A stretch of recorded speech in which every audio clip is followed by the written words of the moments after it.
Plan mode is one of the most powerful features in Claude Code. Instead of executing immediately, the system first creates a structured plan, allows you to review it, and only then proceeds with execution. This is especially important for complex tasks. It prevents incorrect implementation and ensures alignment before any work begins.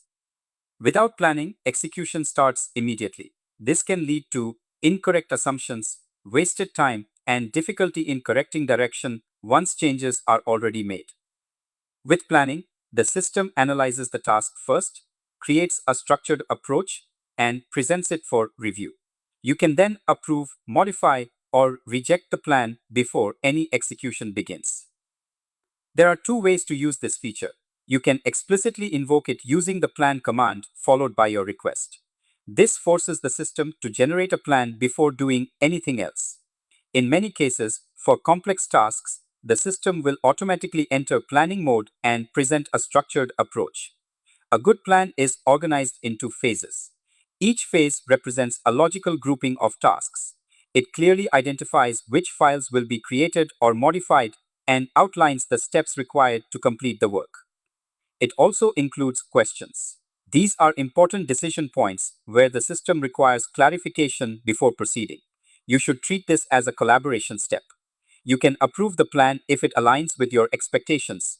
You can request changes if something needs to be adjusted. You can ask for clarification to understand the reasoning behind certain decisions. You can also reject the plan entirely and request a different approach.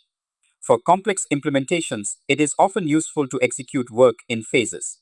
You can instruct the system to complete one phase at a time and review the output before moving forward. This creates a controlled and iterative workflow. For example, if you are building a new feature, the plan may include database setup, API development, front-end integration, and testing. You can review each stage before allowing the next one to proceed.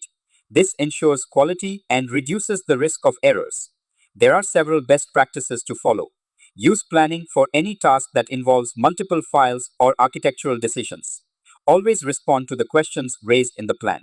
These questions represent key decisions that affect the outcome.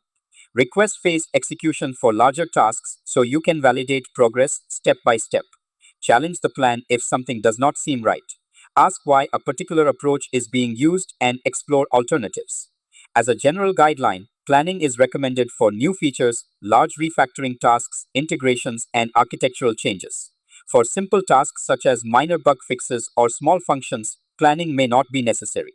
Planning can also be used for exploration. You can request a plan for a feature without intending to implement it immediately.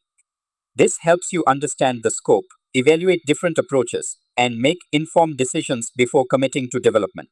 This approach saves time and reduces risk.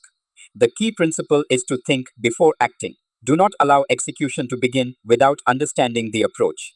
Plan the work, validate the direction, and then proceed with confidence. In the next lecture, you will learn how to test workflows to ensure they function correctly and reliably.